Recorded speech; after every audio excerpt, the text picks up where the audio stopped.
Lost Judgment is a detective thriller / leather jacket Bruce Lee LARPing sim where you end up breaking more bones than the malefactors do in the cases that you solve. This game is a sequel to Judgment, Just Judgment, also known as Judge Eyes, which is less confusing but an even worse name. This franchise holds a reputation as a spin-off to Yakuza while being noticeably more dark and gritty. You are John Judgment, Heavy Yagami, Phoenix Rock, the world's finest one-man gang-stalking mob and the owner of the Yagami Detective Agency, alongside his friend, the absolute Chad, George Judgment.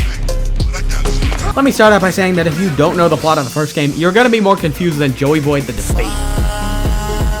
But, well, knowing the plot of the first game requires that you play it. That one had 30 separate 10-minute tailing missions, takedowns that take way too long, and permanent injuries you could only get treatment for in homeless sewers to get injected with used needles. No, get out of that weenie hut, juniors. Now we got the big map from Yakuza 7, a skateboard and a fighting style designed around beating up high schoolers. This game's jungle gym of content makes the previous game look like your average McDonald's play place. Especially the part about the needles. What you need to understand is that Yagamo used to be a lawyer, but now only has the right to practice, and his other best friends are the 3 dweebs from his old law office, as well as the anime otaku, the guy with the Wish.com Kiryu fit, and the ginger. Together, they are the Judgment 5. 3 years ago, when Yagamer found out the killer he better call Saul out of a death sentence, who then immediately went on to get it again by killing his girlfriend, apparently was framed for both, as to not get in the way of development for a dementia cure. After getting kicked through a door or two by the medical institution's hitman, the framer ends up dying due to how the drug just kills you, and the guy we freed from his false sentence and the other guy we also freed from another framing are promptly never mentioned again. You're dead. What follows now is a complicated series of events with difficult choices and tragic ramifications, all beginning with a seemingly inconspicuous false alarm. Hey, check it out. What the hell? Ah, it's a dead guy. Cut to Yaganobo staring very intently at a coffee shop with his client, alongside his friend Kaito. Kaito's voiced by Sundowner, by the way. After the game becomes a visual novel, because whatever, we have to tail the dating scammer in a tailing mission. The first thing you get to do in this game. Look, it's not as bad as it was last time, but I really wish Yagami would finally develop object permanence. Eventually, we find the discrepancy that this undergraduate law student isn't completely broke like the rest of us. We now have undeniably hard evidence against him, but whatever, we breaking into his gambling hall now. Before you go, I'm gonna need to verify your membership. Kosuke give you a card? Shoot, I can't seem to find it. I'll be more careful next time, promise. There won't be a next time, dumbass! So after punching them with my fists, we need to suffer through the bad stealth. Just gotta wait till RGG gets my season decision. Now, with confirmation that this kid is indeed scamming people, all I have to do is jump. They jump at me! They jump at me! With Kosuke in our Genshin Impact van, we begin plotting our hostile takeover of his boss's entire scamming bar and dropping our client off at Genda's Fenda and Senda, formerly Chuck's. Hey, where's the Discord eaters again? Well, yeah, they're defending this ex-cop on a sexual battery case. Oh, wow, are they winning? Oh, no, absolutely not. There's, like, hard photographic evidence, and he always seemed really insistent on being found guilty. Why would anyone even take that? I don't know, I have depression. You got all my friends killed. Sounds pretty good. Once we actually get in front of the bar, I am contacted by my good friend and member of the Judgment 5, Dream Minecraft. You're as ugly as I figured you were. He started up his own agency in the next city over with the computer guy, and apparently I need to go there right this instant, because this needed to happen in the middle of a hostage negotiation. In the building is the first big fight of the game, and let me tell you, this combat— Hold on, I think that's the IRS. Greetings, Yagami-shi. Look, Tsukumoto, now's really not a good time. Oh, so you really are just busy? I offer my profuse apologies. Yep, no offense taken, man. Yagami and I are a team. Our actions reflect on each other. Should I call you back? That way I'll know when it's convenient.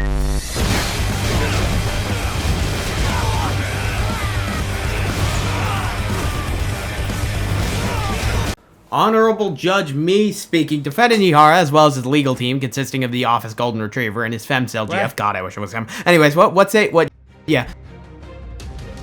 Your Honor, I did it. Wow, shocker. Anyways, you get 4 billion years. Check the address I sent to your monitor. That could be anyone's house. That is an abandoned building in Nichinjo containing the body of the man who bullied my son until he LTG'd himself. The fire department should have stumbled into it right now.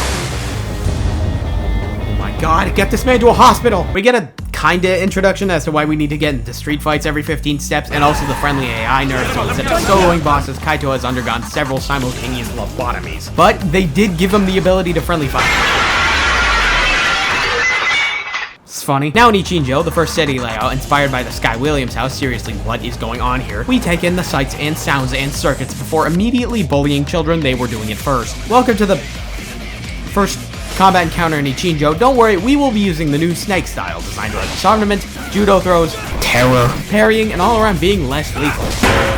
There's also that move. In the new office, Yokohama 99, we meet up with Computer and Dream, the latter of which Kaito immediately starts trying to kill, and the former begins his Death Stranding info dump. Please calm down. He probably begins explaining to us that we need to meet up with a private school chairman later to discuss the school bullying epidemic at Seiryu High. In the last game, Yagami had to fistfight an eye-gouging serial killer to death, while also disproving the usability of a faulty miracle drug, all while winning an impossible court case. So now we're gonna school bully. Evening, gentlemen. Would you like to discuss the pressing issue? I beat up all your students this morning. There was an altercation. Yeah, just beat them up. They were barely breathing. Perhaps I should pretend not to have heard. Nothing like biting into warm, crunchy duck skin. Oh, it's gotta be slathered in that special sauce. Between, well, that and Kaito, as per his lobotomies, being the densest man on the planet for until the plot needs him to start thinking, all this was really just groundwork for the mention of a student who killed himself 4 years back with the last name Ihara. I wonder if that has anything to do with anything. Anyway, so you get a skateboard. Yeah! So here I am, doing everything I can, holding on to what I have, pretending I'm a Superman. The next day, we go to the school to decide the optics of where to place the spy cameras to locate bullying. Optics. That's nice. So after doing that, we see the kids from earlier. We beat within an inch of their lives, and obviously their 3 functional bones are very capable of bullying, so that room they're in needs another camera. Unfortunately, the teacher, Sour Sensor, does not remember any scheduled maintenance, but we can't tell her what we're doing, so we have to find out what gaslighting. So, this is how it's gonna be, huh? Is this how you treat people who work for you? I beg your pardon? You call us here, put us to work. Then you give us the 3rd degree? Isn't it the teacher's responsibility to keep track of scheduled maintenance? Now, just a minute. I've been in this business a long time, and not once have I been insulted like this. Could have been in and out of here in under a minute, but whatever. Your problem now. And you better believe we'll be reporting this little exchange to your boss. Real unfortunate for her, but the camera managed to record bullying, so I'll just chalk that up as a business expense. So we meet up with the chairman and... Yes, she's in They the just told her, basketball. okay. Now all that's left to do is devise a plan to stop it and also peel off the sticker. There he is! That's the pervert who set up the hidden camera! Gonna have to write another twit longer about this. Yeah, later. Hey, what's up, guys? It's me, Yagambo, currently dodging the allegations. Firstly, I need to set up these speakers in class, and oh god, we are going to be fighting the students again. Tsukumo warns us about the stakes here. Yagami, you can't get caught now. They'll label you as a sex offender. When we finally punish the rowdy students for trying to stop a voyeur, we get away from that and go out there to get a cupcake and then go back home. Oh man, you almost got arrested and put on the sex offender list. What do you mean almost? Now with those speakers in place, we are able to teen drama the observers into dogpiling the group out. Then Yogamo starts talking about penguins while Top Gun music plays. Who wrote this? Now that bullying has been solved everywhere forever, the goth girl with a wolf cut hits my line. He's telling me about a new case involving this Ihara guy whose son killed himself at the high school I happen to be currently in. Real convenient. We start to think Ihara off Mikashiba, and while he's probably in on it, I'd say it's kind of hard to kill a guy when you're in a completely separate area like 14 minutes later about to grope someone and get arrested, so I think he's in the clear. So, Hiro Mikashiba, warehouse guy. The only 2 people who knew a lot about him were the girl that got bullied and Sawa, so after going to Sawa's desk and rummaging around for spare change and bank details, I am told to leave by her when she actually shows up. So that leaves Koda if I want to...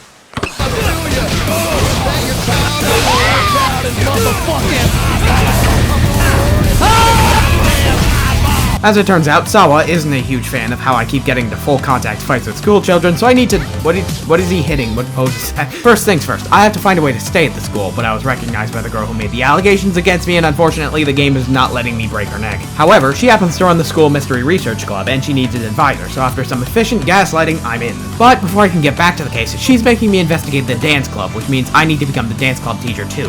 Yagami cannot dance, but he can... Why not incorporate Kung Fu?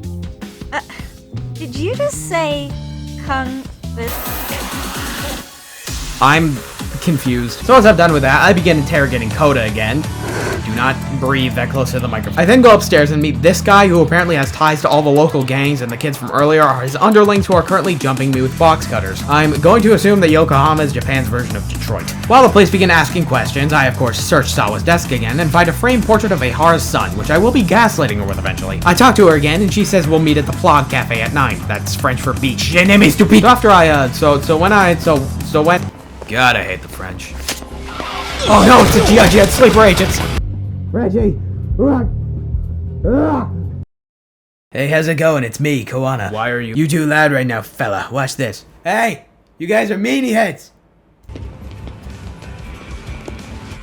Huh. Yeah, you just say that and they leave. I don't really get it. So while that was happening, Sawa was being threatened by this mysterious woman, most likely hired by the mysterious masked group, and she just gave me a hostage photo of Mikoshiba, who was the guy in the warehouse, the guy that bullied Ihara's son. That guy, you following? Couldn't have done it without me, eh, Yagami? Yeah. So why don't you split? Looks like I already did. You're the sad figment of my twisted psyche's tragic dividend. You're the un-me. I'm the real me. You wanna be me? Kiddo, I was the real me when you were still in my jort pants. Hate to break it to ya, but I wore them first. Me bequeath thee the psychopathological hand-you-down. So you're the one who stained them. Whoever found it, browed it. You'd like me to be you, wouldn't me? But it's too late. You snows, you lows. You sleeped, you weeped. You nappa, you get slapper. You slumber, a cucumber! You catch up on some Zeds, you get out of my head. Hey, burger, I don't want to talk about nothing else! It's time to fight Vin Banana Diggin' Your Heels Handyman Lost Judgment. And for fighting some random guy you met outside the Too Fancy Weed store, this is a really good boss. No minions, no Kaito, no unblockable command grabs, just your own moveset and Tims. So after 2 or 3 minutes of that, we get interrupted because apparently Koana recognized K-pop Cal Kestis. So after getting to know the guy, we are friends now. The next day after Mikoshiba's death was publicized, Yag Amy deduces the white mask guys were the Yokohama Liumon. So anyways, Sawa-sensei... Look, I know I can't keep you off campus, but would you please stop... Can you at least tell me what happened yesterday? Enough! How many times must I repeat myself? She's doing just fine. So after breaking into the crime scene, Yagami says to himself, There's gotta be some clues though. Give me. just as I'm about to leave, the cops from the school show up again and arrest me, but they're actually real helpful when I give them the photo and they told me the finer details of Mikoshiba's death, so we are now friends. We speculate on the time of death, which the autopsy found by the food contents in his stomach, and we put out the possibility that it could have been earlier if they had just fed him a breakfast earlier. Keep that in mind because Yagami will not. We then find 3 people spying on us, so he jumps out of the window and finds out they have nothing to do with anything. Huh. The next day, Yog and one of the aforementioned dweebs from the law office check out the scene of the groping to get everything in order. So we check out the cameras. Can you stop looking at me like that? Eventually, we find a blind spot where the cameras didn't record Ihara running away. We start to think the groping incident could be a cover-up for the murder, and remember, Ihara thinks Mikoshiba bullied his son, and the only person who knows for sure is Sawa, so I'll see if I can't What really happened between Mikoshiba and Toshiroku? Why do you keep asking? I said I don't know. They tortured him, you know. They broke all his fingers before they slit his throat. No. Toshiro and Ihara, imagine that he's listening to what you're saying now. If you can look at him and say Mikoshiba played no part in his death, I'll leave you alone. So which is it? So after convincing her, she tells me that Mikoshiba did in fact bully Ihara's son, all while the homeroom teacher just went, yeah, okay. Back at the office, the vaping guy is here, and the Liumon threw a brick at the window. In my blind rage of them stealing my favorite pastime, but like instead of windows, it's mailboxes, and instead of bricks, it's bird carcasses, I chase them, that's what I did. You're in my lair, stupid. I'm Shredder. Like in the Ninja Turtles. That's not my name. Oh yeah? You in what army? So after we beat everyone to legal death, we get complimented by Shredder. Okay, nice, but it looks like the boys back at base aren't doing so well. Guys, you gotta help. My finger really hurts. What about Dream over here? Minors. Permanent brain damage. Anyways, your Discord stalker left these on the way out. Dang it, Talk. If only we had NordVPN. They haven't responded to our emails yet, Kaito. We find out the hit and run was carried out by the Payday Gang, as Koana says he's gonna vanish into the city like my schizophrenic grandpa. Now, since Tsukumo and Sugiura are clearly doing just fine here, Yagami and Kaito are gonna head back home to coax any answers out of Ihara and police custody as they can. After walking into a gang called RK, asking around for some guy, we promptly concuss all of them. What's your involvement in the Mikoshiba case? What the Sigma? We did not get a whole lot from that. Oh man, Kaito, you are not gonna believe what I put in this guy's mailbox. Hey, Yagamo, check out this lav leak. Well, oh, that's murder footage. So Ihara did murder the guy. I guess he could just teleport. The next day, Tsukumo tells us that the courts have automatically deemed the video as AI generated, which is insane, but fine. Perhaps a deep fake. Someone even made a video that made it look like the U.S. president was saying a bunch of crazy stuff. Shadow Garden grown Dark Evil pack. They watered this with the blood of 36 dragons. Going back to Genda Law, we meet Yagamo's plot-assigned girlfriend from the last game. See, there's apparently a girlfriend mechanic where you add the bachelorettes from side missions to your harem, like the certified pimp you are. I haven't personally experienced it. After some witty banter with this music, which then immediately and jarringly shifts to this music as we play the video of a man begging for his life. We know we can't revisit Ahara anymore, so Kaito proposes that we go get lunch, and by lunch, he's going to walk into the arcade gang's headquarters and politely ask them to stop tailing us. After promptly not believing this is going to work, I kill a man, he dies, sneak in, and pretend to be a bartender for whatever reason. All of this was apparently a great idea because the deal soured, so we just beat all of them while their boss sits on his gaming chair. Pardon the delay, Kaito. I had the sniffles. I have a dust allergy, you know. Wow, is that gonna, like, come up at all? It will not, Yaga. Oh, okay. My name is Soma. I didn't ask. We're going to stop tailing you. Oh, nice. Next step in the Ahara case is to go to the groping victim's apartment and do a little house call. Since we, defended the guy in court, it might be a little difficult to convince her to let us in. I'm going to have to ask you to leave. Wait, before you do that. Battered woman's shelter, Riz. Let's go. A charming voice, you know that? I'm sorry, what? The way you talk, it's like satin and velvet. Any chance I could hear you say a few other things? After trying again with the other options, we go inside and find out she has a husband and a kid. Huh. So we begin making sure our events are in order and attempting to sympathize. I've also had to turn in an abuser like that. Some men can't wait to debase themselves at the first opportunity.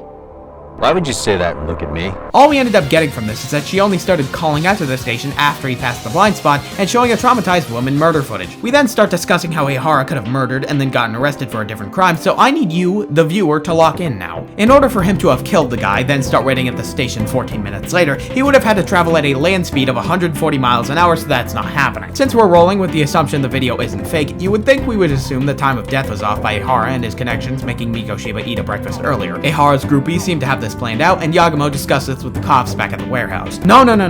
Instead, Yagami brings up the possibility that Ahara waiting at the station is actually a body double who swapped places at the blind spot between the cameras that we found, and the victim was in on it. Then why did she just let us into her house when she legally did not need to? Well, I can legally turn you away. I don't know. The advantage of this insane rationalization is that the real Ahara could kill the guy, then have an extra hour to sneak into Station B and create an alibi for himself. We also work out that the Payday Gang are in some way accomplices to Ahara, and Yagamo remembers the dudes that spied on him in the warehouse went to the same high school as Mamiya, the groping victim. How did he remember that, but not the possibility? Whatever. Sawa was also in that high school, so you know what I'll be doing again. Turns out that school is linked to yet another unalive attempt where the student survived, but has been in a coma for the last 13 years. The kid's mom is supposedly the Minister of Health, the other health ministry Yagami didn't get any death battle in. After going back to Ichinjo and seeing RK doing RK things or whatever, I show up to Sawa's desk and she tells me to see her after a meeting. The perspective cuts to Sawa. Sometimes you have to get out in the field. Ah yes, world-renowned feature from Judge Eye's Judgment, Femcell Moonlighting. We then meet up with Mari, who never used to act like this, but alright. The plan is that they're going to go out on the town and get as much info out of RK gang members as they can. So it cuts to this Barbie dress-up menu. It cuts to a Barbie dress-up menu. This is what you do in this gritty crime drama. So after slowly trudging our way to the mission marker, it's fine, you just gotta take in the sights of the city you've been in for 13 games. We have found so after some small talk, we casually shift the conversation into the inner workings of their gang, and they begin telling me of this guy they were looking for and how he's definitely dead. At first, it seemed like they were actually falling for the most obvious fed bait on the planet, but I began thinking they were onto me when they were about to beat Saori to death. Fortunately, Joe Judgment from the Judgment 5 shows up. Real nice of him to do that. Back as Yagambo in the past, we are tasked with passing time. Fortunately, there's always the 54 sub-stories you can do, 10 different school clubs ranging from trivially easy to statistically impossible, as well as the $40 worth of Kaito shenanigans that takes place after the events of the game. I am not reviewing that. But after Sawa had mysteriously disappeared after the meeting, Yogamo catches word her apartment got broken into and she's in there. We need to get to the scene as fast as possible, knowing Sawa is in imminent danger. Hold it. Alright, so the apartment.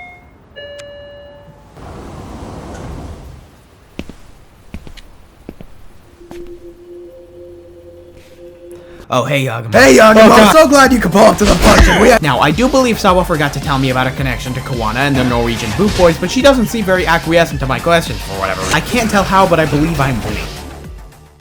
We're not done here, Yagamer. Check it. Wait, Soma, stop! Soma, go. You've got that dog in you, Yagami, and I'm gonna euthanize it. Prank him, John.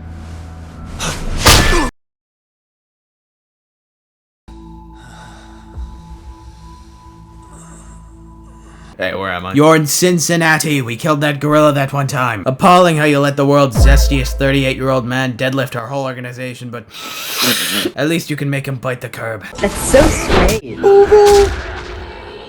You circle. Say, you're a sphere, aren't you? Brothers! Hey guys, look at this chainsaw I found. Hey, Yagamo. Really had to manhunt to find you, you know. May have heard of me, may have not. Maybe you put I'm this gonna video die. just So begins the fight for the disheveled Applebee's indoor parking. The standout feature of this encounter being the not very small. I needed to switch games. I was gonna review 12 days and I do not have time. So anyways, checking back up on Sawa because I have more questions.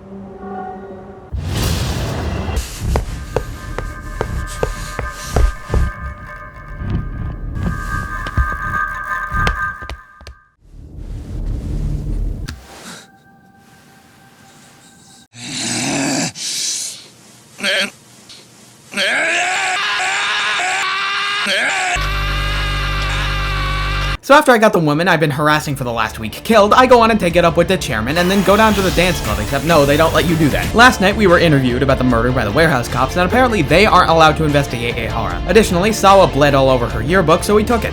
Out of the crime scene. Really. There were no other copies. All that's left now is to investigate what little Kuwana left following his second disappearance, and the first step to that is to investigate his goon cavern. Shortly we find a flash drive he had stashed away, so what we're gonna do is put it in a computer and see what the contents are. Without mental preparation, I cannot recommend doing this in real life. So after successfully defeating the RK gang members that are outside, the neighbors tell us about the bar that his uncle had, Kuwana's uncle that isn't even his name, his real name is Kitakata. We learn this at the warehouse. So we begin to pad through the place as the phone rings. Hello, this is the IRS. No, I won't be paying them. Oh, silly goofy me. Good thing I brought my other knife. Hey! Stabbing people is illegal in 183 countries! Bitch! You got me! And it's a good thing we're in the 184th, Yagamo. Detroit.